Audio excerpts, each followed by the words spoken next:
રામ રામ જય રાજા 1984માં શ્રી રામ જાનકી રથયાત્રા નીકળી હતી અને રામ જાનકી રથયાત્રાના માધ્યમથી સંપૂર્ણ દેશભરની અંદર હિન્દુ સમાજમાં જનજાગરણ માટેનો જે એક આખો કાર્યક્રમ હતો, પૂજનીય સાધુ સંતોના આશીર્વાદથી, સાધુ સંતોના આદેશથી.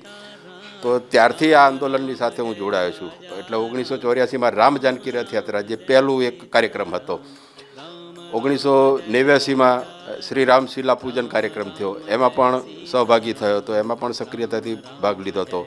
અને 1989 પછી 1990માં પહેલી કાર સેવા જ્યારે થઈ, પહેલી કાર સેવાનું આહવાન થયું, એ વખતે પણ અમે લોકો અયોધ્યા માટે કાર સેવા કરવા માટે ગયા હતા.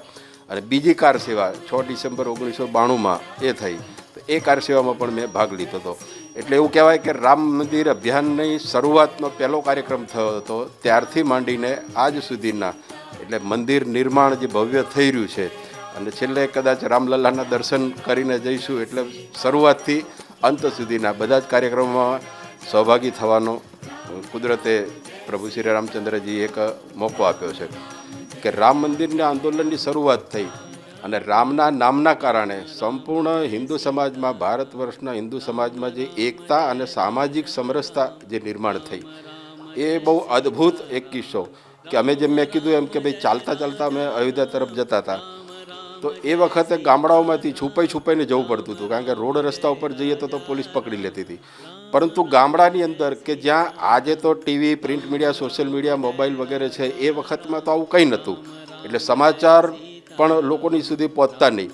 એવા સમયે ગામડામાં રહેનારો કોઈ અભણ અજ્ઞાન એવો વ્યક્તિ, જેને આ વિષયની બહુ ખબર નથી, પરંતુ રામ ભક્તો એ અયોધ્યા કાર સેવા માટે પોતાના ગામમાંથી, પોતાના વિસ્તારમાંથી નીકળે છે, અને સરકાર એટલો બધો અત્યાચાર કરે છે. એટલે સમાજમાં જે જનજાગરણ થયું, એટલે લાખોની સંખ્યામાં જે રામ ભક્તો અયોધ્યાના માર્ગ તરફ જતા હતા, તો ગામના સ્વયંભૂ લોકોએ ભેગા થઈને રામ ભક્તો માટે જમવાની વ્યવસ્થા, આરામની વ્યવસ્થા, સ્નાનની વ્યવસ્થા, કોઈને જે કંઈ જરૂર પડે એ બધી જ જરૂરિયાતો. અને એ દરમિયાન મેં માર્ક કર્યું કે ભાષા અલગ છે, ભૂષા અલગ છે, ખાનપીની અલગ છે.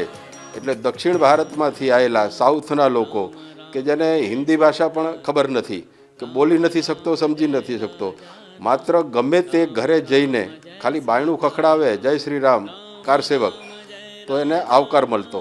એટલે એક બે જણા વચ્ચે સમજની એક ભાષા, એ જય શ્રી રામનો નારો થઈ ગયો હતો. અને આખા અભિયાન દરમિયાન ધ્યાનમાં આવ્યું છે કે ગમે તેના ઘરે જઈએ, જમવાની વ્યવસ્થા થઈ જાય, બધી વ્યવસ્થા થઈ જાય, અને ક્યારે કોઈ વ્યક્તિએ કોઈ રામ ભક્તની, કોઈ વ્યક્તિની જ્ઞાતિ, જાતિ, ભાષા, પ્રાંત નથી પૂછ્યો કે ભાઈ કઈ જ્ઞાતિના છે, કઈ જાતિ, બધું જ સમાજ ભૂલી ગયો હતો. માત્ર રામ ભક્ત છે, રામના કાજ માટે નીકળ્યો છે, એટલે મારો છે. તો હિન્દુત્વનો ભાવ, હિન્દુ સમાજમાં સમરસતાનો ભાવ એ રામ મંદિર આંદોલનના કારણે એ નીકળ્યો છે. આ જે અનુભવ છે કે પરિણામ, એટલે એ પરિણામ એ વખતે મળ્યું હતું. એના કારણે હિન્દુ સમાજમાં જનજાગરણ થયું, સમરસતા થઈ, એકતા થઈ. અને એ તાકાતના આધાર ઉપર હિન્દુ સમાજે દુનિયામાં પહેલી વખત એ બતાવ્યું કે ભાઈ હિન્દુ પણ જો એક થઈને સંઘર્ષ કરે તો ધાર્યું પરિણામ લાવે. બીજો મને એક જે એ દરમિયાન કિસ્સો ધ્યાનમાં આવ્યો છે કે એક ગામમાંથી અમે જતા હતા રાત્રિ દરમિયાન. એ ગામ જે હતું એ ગામ નદીના કાંઠે હતું, અને એ ગામ આખા લગભગ નાવિકો હતા. નાવિકો એટલે કહેતા કેવટ, કે જે નદી પાર કરાવવાનો ધંધો કરતા હોય છે. તો ઘણા બધા રામ ભક્તોને એ નદી પાર કરાવતા હતા. એના કારણે પોલીસને ખબર પડી, તો પોલીસે એ બધા જ લોકોને, પુરુષો જે નાવડા ચલાવતા, એ બધા લોકોની ધરપકડ કરી લીધી. અને એ નદીનો જે ઘાટ હતો, એ ઘાટ ઉપર પોલીસ બંદોબસ્ત બેસાડી દેવામાં આવ્યો. એટલે ગામની અંદર માત્ર મહિલા અને નાના બાળકો, અને નાવ પણ જેટલી હતી એ બધી કબજે કરી લીધી હતી. તો સાંજે જ્યારે ગામના લોકોને ધ્યાનમાં આવ્યું, તો એ બાળકોએ અમને આવીને કીધું કે ભાઈ ગામમાં પોલીસ છે, પુરુષોને પકડી ગઈ છે, તમને લોકોને નદી પાર કરવાની અમે વ્યવસ્થા કરીશું, તમે જંગલની અંદર છુપાઈ જાઓ, રાતના અમે તમને લઈ જઈશું. તો રાતે 10 વર્ષ, 15 વર્ષ કે 12 વર્ષના બાળકો એ નાના નાના નાવડા લઈને જંગલના રસ્તે રામ ભક્તોને લઈ ગયા, અને નદી ક્રોસ કરાવી, 10-10, 12 લોકોને નદીની નાવની અંદર બેસાડી અને નદી બધાને ક્રોસ કરાવડાવી.